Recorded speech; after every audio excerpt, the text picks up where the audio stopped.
La Protezione Civile regionale dirama un'allerta rossa per le prossime ore nel Bellunese, Alta Marca e Pedemontana, tra Trevigiano e Bassanese, nei comuni rivieraschi occhi puntati sul Piave. Scende dal furgoncino per aiutare un collega con il camion in panne e viene travolto e ucciso da un autocarro, tragedia a Padova, vittima un 69enne di Camisano Vicentino. Mentre proseguono le indagini sulla strage del bus di Mestre e si attendono gli esiti delle perizie, altri 6 autobus sospesi dal comune sono tornati a circolare. Aggrediscono un quindicenne che finisce in ospedale, individuati e denunciati dai carabinieri 3 responsabili coetanei della vittima, la violenza a Luna Park di Piove di Sacco. Aggiudicata al consorzio SIS la realizzazione della Via del Mare, collegherà a pedaggio la 4 con le spiagge di Jesolo. La regione è cruciale per il turismo, il PD attacca, trasforma una strada gratuita in una a pagamento. Polemiche sanità, Zaia annuncia un investimento di 437 milioni, 17 presidi ospedalieri, 58 serviranno a realizzare l'Angelino, nuova struttura vicina all'ospedale all'Angelo di Mestre. Ieri e oggi in 6 comuni veneti referendum per la fusione, nascono Santa Caterina d'Este nel Padovano e 7 ville nel Bellunese, a Sovizzo e Gambugliano nel Vicento vincono i sì ma senza il quorum, la palla passa alla regione. Buonasera, ben ritrovati, edizione regionale dei nostri notiziari. Dunque questi i titoli, ma come ogni lunedì in primo piano il nostro sondaggio. Un argomento che ha sempre fatto discutere, quello del fine vita. Dunque il quesito che vogliamo proporvi noi questa sera è questo: serve una legge in Veneto? Lo vedete in sovraimpressione, se volete rispondere sì 0422 1626 691, se invece volete rispondere no in rosso 0422 1626 690. L'esito di questo sondaggio, come di consueto nella nostra trasmissione di prima serata Ring. E dunque ora parliamo invece del maltempo, incubo maltempo. La Protezione Civile regionale dirama un'allerta rossa per le prossime ore nel Bellunese, Alta Marca e Pedemontana, tra Trevigiano e Bassanese, nei comuni rivieraschi occhi puntati sul Piave. Dopo il bollettino del CFD abbiamo comunicato ai cittadini residenti nell'area golenare la situazione, abbiamo aperto il COC come appunto prevede la modalità proprio di intervento nella protezione civile e successivamente li stiamo aggiornando mano a mano. La popolazione è stata allertata con messaggi e telefonate fin dalla prima mattinata, poi la decisione, quella di attivare il COC, il centro operativo comunale. A Ponte di Piave sono circa una novantina le famiglie in area golenale. Una mappa aggiornata al piano terra del municipio ne indica indirizzo e numeri di telefono. Abbiamo comunicato ai cittadini quello che è il bollettino del CFD che possono utilmente leggere dal link che gli abbiamo inviato, li abbiamo aggiornati che ci potrebbero essere delle evoluzioni su cui li terremo aggiornati e dei possibili incrementi del livello del fiume Piave. E che il fiume sia sorvegliato speciale lo indica il bollettino diramato dalla Regione Veneto. Alle 13:30 l'allerta idrogeologica ad arancione diventa rossa sia per il bacino Alto Piave, ovvero il Bellunese, e il Piave pedemontano Alta Marca. In particolare il colore è lo stesso anche per il bacino Alto Brenta, Bacchiglione e Alpone, fascia pedemontana quindi Bassanese compreso. Il COC viene così istituito anche a Montebelluna con funzioni di monitoraggio sull'intero Montello. Ho sentito Antonio Netto, che è il nostro responsabile della protezione civile, e mi ha confermato che abbiamo attivato il COC e siamo in attesa di disposizioni, quindi è una situazione ovviamente da monitorare.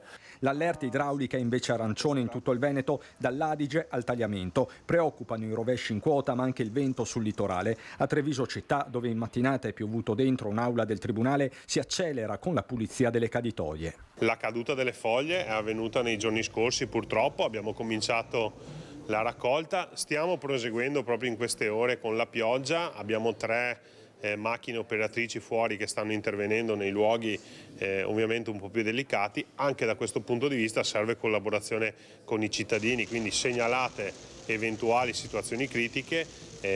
Non stiamo parlando di 2 gocce di pioggia, stiamo parlando di un'emergenza meteo che è stata anche certificata. Sui social è lo stesso presidente del Veneto Zaia a invocare prudenza, se possibile non utilizzare l'auto e rimanere a casa, non stare negli interrati e lontano dai corsi d'acqua. Le ore più delicate saranno quelle notturne.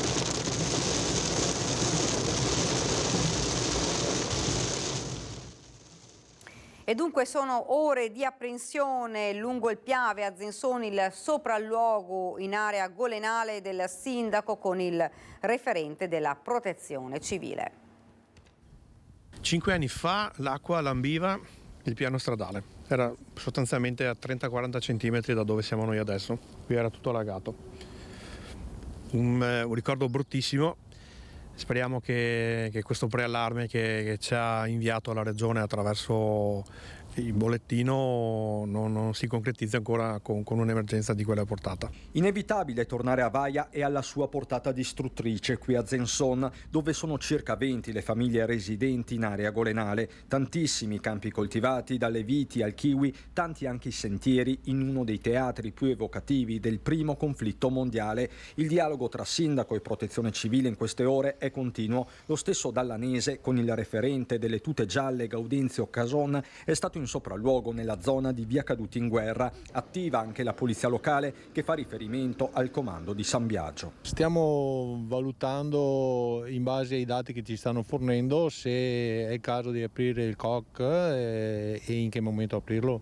Il gruppo comunale di Zensoni di Piave siamo 27 volontari. Stiamo valutando minuto per minuto insieme anche con i colleghi sindaci e con il genio civile ed eventualmente, vedendo anche poi la quantità di acqua che questa notte scenderà oppure no, valuteremo di aprirlo eventualmente questa notte o domani mattina. In ogni caso le famiglie dell'area golenale sono già state avvisate porta a porta. Un alert specifico è stato diramato anche a Salgareda. Noi ieri sera con il coordinatore e gli altri volontari del gruppo siamo passati famiglia per famiglia. Ieri pomeriggio, appena era arrivato il precedente bollettino che oggi è stato confermato, avvisando che ci poteva essere una criticità da questa sera a domani. Noi abbiamo un buon rapporto con i residenti dell'area golenale e abbiamo voluto di persona andare a spiegare bene, senza creare inutili allarmismi, però comunque informarli sull'eventuale possibilità. E continuiamo a parlare dell'allerta maltempo, protezione civile in preallarme, fiumi sorvegliati speciali anche nel Vicentino, dal Bacchiglione al Brenta. Il comune di Vicenza ha chiuso da questa mattina i parchi storici cittadini in via precauzionale. Allerta maltempo, scattata la fase di preallarme per criticità idraulica in tutta la regione. A Vicenza è stato attivato il centro operativo comunale ristretto in vista di precipitazioni diffuse previste nelle prossime ore. Da stamattina in via precauzionale i parchi storici cittadini sono stati chiusi al pubblico.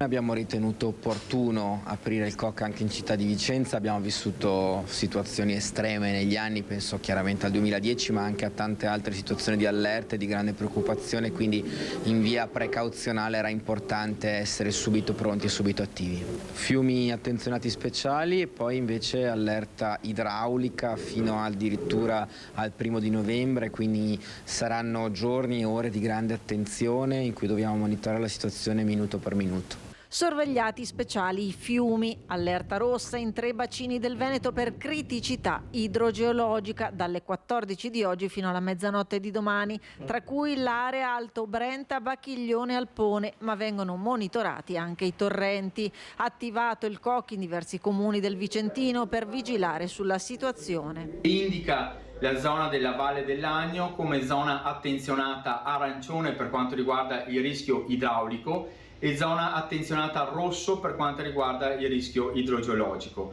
Ho preallertato e preavvertito tutte le squadre di protezione civile che a breve saranno operative presso la sede di protezione civile. Teniamo costantemente monitorati i 2 fiumi principali, il torrente Agno e il torrente Poscola, che ricordiamo passa sopra la superstrada pedemontana veneta. Attendiamo l'evoluzione degli eventi atmosferici con allerta ed attenzione. In via precauzionale abbiamo deciso assieme al sindaco, al comandante della polizia locale e alla protezione civile di attivare il COC per la città di Arzignano. Visto la comunicazione che ci è arrivata dalla Regione Veneto, Arzignano è compreso nella zona rossa per la criticità idrogeologica, quindi abbiamo deciso di essere a disposizione per evitare qualsiasi cosa possa succedere. Ovviamente la nostra attenzione assieme alla protezione civile sarà sul fiume Torrente Chiambo, Torrente Gua, ma anche su tutte le zone idriche e i canali idrici di superficie, comprese le rocce. Ed ora invece parliamo delle scosse di questi giorni in Polesine, monitorate dai tecnici della regione, le parole del governatore Luca Zaia.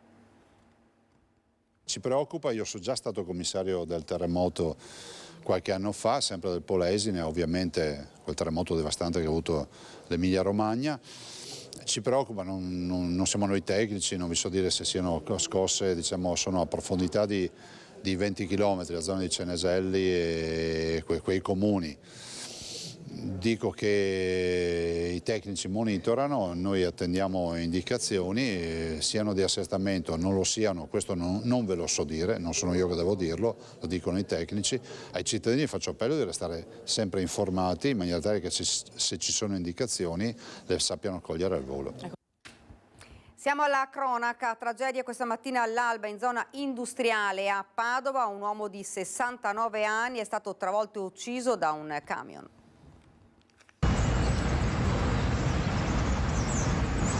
È sceso dal suo furgoncino, ha attraversato la strada per aiutare un collega che era rimasto a piedi con il camion in avaria, ma mentre stava attraversando nuovamente la carreggiata per risalire sul suo mezzo è stato travolto e ucciso da un autocarro. La vittima è Silvano Cencio, 69enne di Camisano Vicentino, investito da un camion in via Messico nella zona industriale di Padova. L'ennesimo incidente stradale all'alba in un momento in cui il cuore della logistica è nel pieno delle sue attività. A quell'ora sono numerosi i mezzi pesanti in transito. Il 69enne si era fermato per prestare soccorso al collega, ha attraversato la strada in un punto in cui non ci sono le strisce pedonali, non si è accorto del camion che stava sopraggiungendo e che non è riuscito ad evitare l'impatto. Vani tutti i soccorsi, il 69enne è morto sul colpo, sotto shock l'autista che era alla guida del mezzo, un 34enne che insieme al 48enne autista del camion fermo a bordo strada è stato testimone della tragedia. Sul posto la polizia locale di Padova ha lavorato a lungo per i rilievi insieme anche ai tecnici dello Spisal.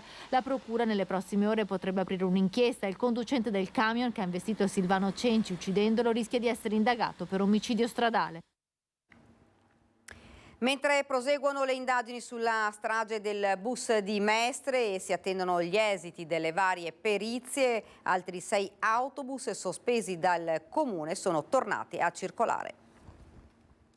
Sono operativi da venerdì pomeriggio altri 6 autobus elettrici della linea, il cui servizio era stato sospeso dal Comune di Venezia per una revisione approfondita dopo i 2 incidenti avvenuti a Mestre. Quello sul cavalcavia superiore in cui hanno perso la vita 21 persone, 15 sono rimaste ferite, e quello in via Carducci pochi giorni dopo.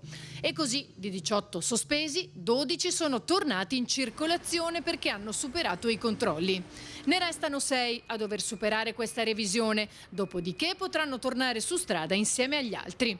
Intanto è attesa per l'esito della perizia sulla scatola nera dell'autobus precipitato dal cavalcavia, affidata all'ingegner Chemello, e per l'esame più approfondito disposto dalla Procura di Venezia sul cuore dell'autista Alberto Rizzotto. Oltre a questo si attendono anche le valutazioni del superperito, l'ingegner Placido Migliorino, che mercoledì scorso ha effettuato il sopralluogo sul cavalcavia e nell'area dove si trova la carcassa del mezzo, all'ex deposito di via Torino a Mestre. Oltre a quello che sarà effettuato tra una decina di giorni, giovedì 9 novembre. Aggrediscono un coetaneo e poi scappano senza prestare soccorso, individuati e denunciati dai carabinieri. Tra i responsabili il fatto era avvenuto a Piove di Sacco. La serata a Luna Park per la festa del Santo Patrono si era trasformata in un incubo per un 15enne che sabato sera a Piove di Sacco era stato accerchiato e picchiato da 3 giovanissimi. Il minorenne, una volta tornato a casa, aveva raccontato tutto alla mamma, che non ha esitato a sporgere subito denuncia ai carabinieri. I militari, dopo alcune verifiche, hanno individuato i 3 aggressori che sono stati denunciati per rissa, lesioni personali e omissioni di soccorso al Tribunale dei Minori di Venezia. Si tratta di un 14enne di Piove di Sacco, un 16enne di Brugine e un 16enne di Codevigo. I 3 avevano aggredito il loro coetaneo sferrando calci e pugni, tanto che il ragazzo era stato costretto a farsi medicare in pronto soccorso. Dopo le accese polemiche dei giorni scorsi, i genitori del ragazzo padovano di 12 anni che si è vestito da nazista alla festa di Halloween ha scritto alla scuola per chiedere scusa. Hanno deciso di scrivere una lettera alla scuola i genitori dello studente di 12 anni che mercoledì scorso si è presentato alla festa dell'istituto indossando una divisa da soldato nazista con tanto di svastica e tutti i simboli della Wehrmacht. I genitori dell'alunno rompono il silenzio e si dicono molto dispiaciuti per l'accaduto. Spiegano che lo spirito che aveva animato la scelta del costume non voleva sostenere un'ideologia nazista, bensì porre l'attenzione sulle atrocità della guerra e le ripercussioni che i conflitti hanno sui giovani soldati coinvolti, tant'è che il figlio si era truccato con delle ferite sul volto. I genitori dicono di disprezzare l'ideologia nazista e l'antisemitismo e si scusano con la comunità ebraica. Comunità ebraica che all'indomani della festa che si era svolta all'interno della English International School di Padova nel quartiere Forcellini, indignata e sconcertata, aveva inviato una dura lettera oltre che al preside dell'istituto padovano anche al ministro dell'istruzione Giuseppe Valditara e al presidente della regione Veneto Luca Zaia. Anche la scuola aveva subito preso le distanze dal fatto, scusandosi e convocando i genitori che ora con questa lettera cercano di smolzare i toni della polemica che alla fine al centro di tutto vede coinvolto un ragazzino di appena 12 anni, forse non del tutto consapevole del grave gesto compiuto. Il consorzio stabile SIS, il medesimo della superstrada pedemontana veneta, si è aggiudicato la realizzazione della Via del Mare. Il progetto prevede un cronoprogramma di 3 anni di lavoro per la realizzazione di un nuovo tratto autostradale della lunghezza di 19 km circa, a 2 corsie per senso di marcia, oltre a quella di emergenza tra il nuovo casello di Meolo lungo la 4 e il comune di Jesolo fino alla rotatoria della Frova. L'opera sarà realizzata in project financing. Il costruttore si rifarà all'investimento grazie ai pedaggi che saranno circa 2,50 euro per auto e di 4,50 per i mezzi pesanti. Sono previste esenzioni per l'intera durata della concessione per tutti i comuni interessati dall'opera: Roncade, Meolo, Musile di Piave, San Donà di Piave, Fossalta di Piave, Raclea, Jesolo e Cavallino Treporti, oltre che per Treviso, San Biagio di Callalta, Monastiere e Silea per i primi 2 anni. Per la Regione un'opera cruciale per eliminare le criticità della viabilità verso il litorale, implementare il turismo. L'opposizione invece attacca, non solo non risolve i problemi, essendo un progetto vecchio di 10 anni, attacca il PD Veneto, ma con una rettifica di tracciato trasforma una strada gratuita in una strada a pedaggio, senza contare le serie conseguenze su un territorio prezioso adiacente alla laguna di Venezia. Il Veneto investirà 437 milioni di euro in 17 presidi ospedalieri del territorio regionale. 58 milioni andranno alla realizzazione del cosiddetto Angelino a Mestre. Il piano è stato annunciato dal presidente Luca Zaia a Venezia. Siccome si dice che non si fanno investimenti nella sanità, vi ricordo che l'anno scorso, cioè l'anno passato, noi abbiamo fatto 371 milioni di euro di investimenti. Stiamo parlando di infrastrutture. Adesso oggi vi diciamo ufficialmente e vi consegniamo anche un dettaglio di questi investimenti su 17 presidi ospedalieri per 437 milioni e 300 mila euro. Da Palazzo Balbi il presidente della regione Luca Zaia annuncia un nuovo piano di investimenti sulla sanità. L'attenzione per il settore in Veneto è massima, dice. La colpa è che pensiamo a lavorare e non a comunicare. I quasi 440 milioni di euro andranno ad adeguamenti infrastrutturali e di ampliamento in 17 ospedali e all'acquisto di una nuova tecnologia basata anche sull'intelligenza artificiale. Tra gli interventi più significativi, 58 milioni per la realizzazione dell'Angelino, una nuova struttura vicino all'ospedale dell'Angelo di Mestre che permetterà una maggior distribuzione dell'attività ospedaliera. Le liste d'attesa restano invece un tasto dolente che paga pegno ad un problema strutturale del personale sanitario nel nostro paese. Mancano 3.500 medici in Veneto e 50.000 in Italia. Dall'altro, ovviamente, c'è un incremento negli anni, di anno in anno, delle prestazioni. Noi 2023 rispetto al 2022, tanto per darvi un dato, abbiamo più 35% risonanze addominali. Ci vogliono medici, ci vogliono 3.500 medici. Se facessero 10 visite al giorno sarebbero 35.000 prestazioni al giorno. Praticamente noi azzeriamo le liste d'attesa in 3 giorni. Le 5.000 persone che hanno manifestato per la sanità a Belluno, cosa pensi? Penso che sia un diritto democratico manifestare. Però è altrettanto vero che un altro diritto democratico è quello di dire che ci sono i numeri che dimostrano il contrario. Dopodiché io ho rispetto delle idee di tutti, ma dire che è una sanità dimenticata sapendo quanto abbiamo investito siamo disposti a dimostrarlo in qualsiasi istante. Sentir dire che abbiamo chiuso ospedali che non abbiamo mai chiuso o altre robe del genere, si figuri.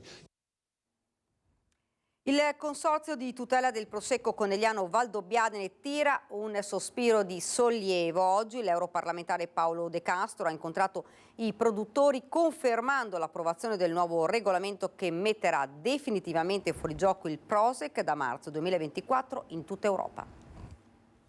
Finalmente mettiamo la parola fine sul caso Prosek, sul caso aceto balsamico, cioè su tutti quei tentativi di emulare o di evocare il nome delle nostre indicazioni geografiche. Il testo, preparato dalla Commissione europea per l'agricoltura e studiato dal 2022 dall'europarlamentare del PD Paolo De Castro, che ne fa parte, è stato approvato il 24 ottobre. Ora andrà tradotto in 22 lingue, approvato definitivamente e pubblicato sulla Gazzetta Ufficiale. A marzo del 2024 dovrebbe essere operativo. Parliamo del nuovo regolamento dell'Unione Europea sulle produzioni di qualità e sulle IG, le cosiddette indicazioni geografiche. In sostanza vieta il Prosek definitivamente e introduce novità fondamentali per i produttori, soprattutto italiani. Più potere ai consorzi, viene allargato il loro ruolo anche nel turismo enogastronomico, così come tanta semplificazione in più, finalmente tempi certi per la modifica dei disciplinari, 6 mesi e poi ancora più tutele che riguardano i domini internet, che riguardano i sistemi di indicazione geografiche copiati da questi siti internet che attraverso un sistema di geoblocking saranno bloccati dentro i confini dell'Unione Europea. Si rafforza così il sistema di difesa per le denominazioni di origine, minacciate continuamente da imitazioni che ne mettono a rischio anche il valore, come è accaduto con il Prosek. Un regolamento che arriva dunque al momento giusto. Accade in un momento in cui questa nostra denominazione, il conegliano Valdobbiadene Prosecco Superiore, deve comunque affrontare temi davvero difficili nel futuro, nella propria viticoltura eroica, nel proprio patrimonio, e quindi sul rafforzamento del potere dei consorzi e sul rafforzamento dell'aspetto di sostenibilità è davvero un grande aiuto. La prossima sfida è estendere la protezione ai mercati extraeuropei. Al momento per ogni paese come Cina, Brasile o Stati Uniti è sufficiente rispettare le proprie leggi, che possono essere diverse e meno protettive di quelle europee. Ieri e oggi in 6 comuni veneti referendum per la fusione. Andiamo subito a Padova. La provincia di Padova ha un nuovo comune. Il referendum sancisce la nascita di Santa Caterina d'Este, frutto della fusione tra Carceri e Vighizzolo d'Este. I cittadini di questi 2 comuni hanno votato tra domenica e lunedì, promuovendo il progetto di istituzione del nuovo comune da 2.360 abitanti. La fusione è passata con il 62% dei voti favorevoli, 752 sì e 457 no. Ed ora siamo a Belluno. Si sono concluse attorno alle 16 le operazioni di scrutinio per il referendum regionale di fusione dei comuni di Quero Vasse e Alano. Il risultato atteso è stato sì per l'80% degli elettori dei 2 comuni, che confluiranno nella nuova amministrazione chiamata Sette Ville. Il nome fu scelto a larga maggioranza nel referendum fra i cittadini celebrato la scorsa primavera. L'affluenza definitiva a seggi è stata pari al 34,64% a Quero e del 36,97% ad Alano. Diversa la situazione a Vicenza, fusione tra Sovizio e Gambugliano in stand-by, raggiunto il quorum a Gambugliano ma non a Sovizio per una manciata di voti. Sentiamo. Referendum per la fusione tra Sovizio e Gambugliano, che resta in stand-by. Se a Gambugliano ha votato il 56,44% degli aventi diritto, a Sovizio il quorum non è stato raggiunto per 25 voti. Per Sovizio purtroppo abbiamo avuto il quorum che era fissato al 30% dal 29,63%, per cui per 25 persone non abbiamo raggiunto il quorum. Per quanto riguarda invece l'esito degli scrutini, a farla da padrone sono stati i sì alla fusione. Lo spoglio ha visto prevalere nettamente i sì e quindi il 64% degli elettori ha votato a favore della fusione col comune di Sovizio. Ma sulla fusione non è ancora detta l'ultima parola. Ho sentito anche la Regione in merito e in merito al fatto che il nostro quorum sia molto vicino a quello che è il 30%, restano comunque dei margini di discrezionalità al Consiglio regionale. Ci auguriamo che comunque la fusione possa essere accettata anche senza il raggiungimento del quorum. Comunque adesso la palla passa alla Regione. Vi lascio alle previsioni del tempo, grazie per averci seguito, arrivederci.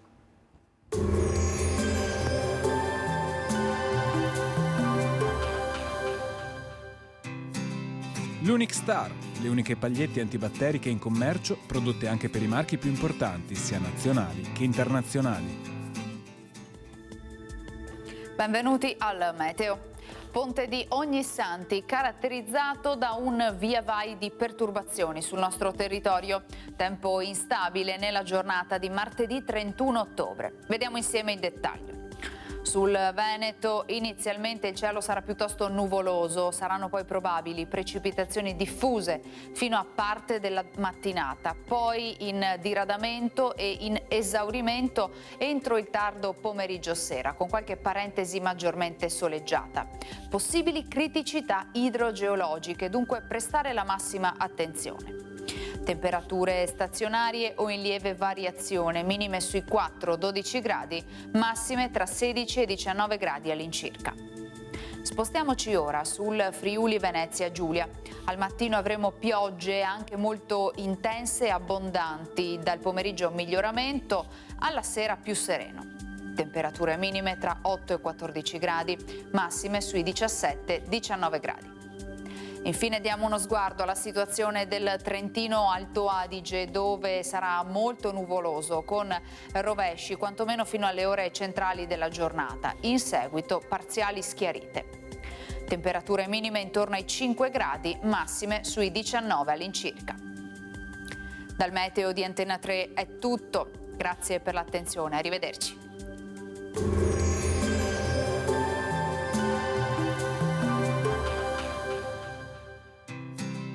L'Unic Star, le uniche pagliette antibatteriche in commercio, prodotte anche per i marchi più importanti, sia nazionali che internazionali.